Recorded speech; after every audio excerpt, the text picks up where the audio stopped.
Hey everyone, this is how you use the quadratic formula that we learned in class. First, memorize quadratic formula. It goes like this. Opposite B, plus or minus square root, B squared minus 4AC, B squared minus 4AC, all over 2A, all over 2A. All right, so remember that. Now, here are two example problems. First, with a rational solution, 2c squared minus 7c minus 15 equals 0. Reminder, for the quadratic formula to work, always set your quadratic equation equal to 0. So for example, if this equation were set equal to 15, I would subtract the 15 to the other side to be right here, just so I could have it equal to 0. So at that point, identify your a, b, and c value, and boom, goes like this. Your a is 2, your b is -7, and your c is -15. Take all three of those values, substitute them into the correct place of the quadratic formula. So it goes like this.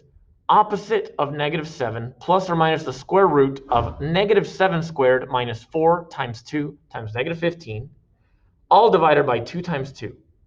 Clean it up step by step. The opposite of -7 is 7. You're going to add or subtract 49 plus the result of the multiplication of those three numbers is 120.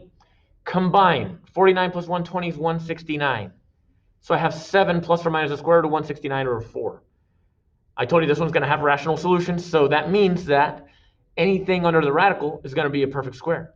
So the square root of 169 is 13.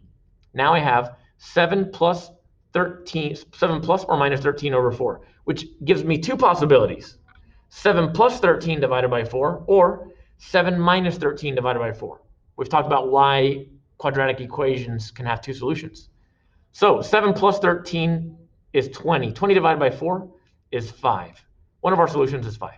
For the other possibility, 7 minus 13 is -6, and -6 divided by 4 is -3/2, or -1.5. And that's a rational problem. All right? Let's turn this off. And what if I have an irrational solution? So here's one. What if I have 3w squared minus 12w plus 7? Again, it's set equal to 0. I identify my a, b, and c value. A is 3, b is -12, c is 7. Substitute them correctly. I won't go over those steps, but I will say we get to this part where I have 12 plus or minus the square root of 60 divided by 6.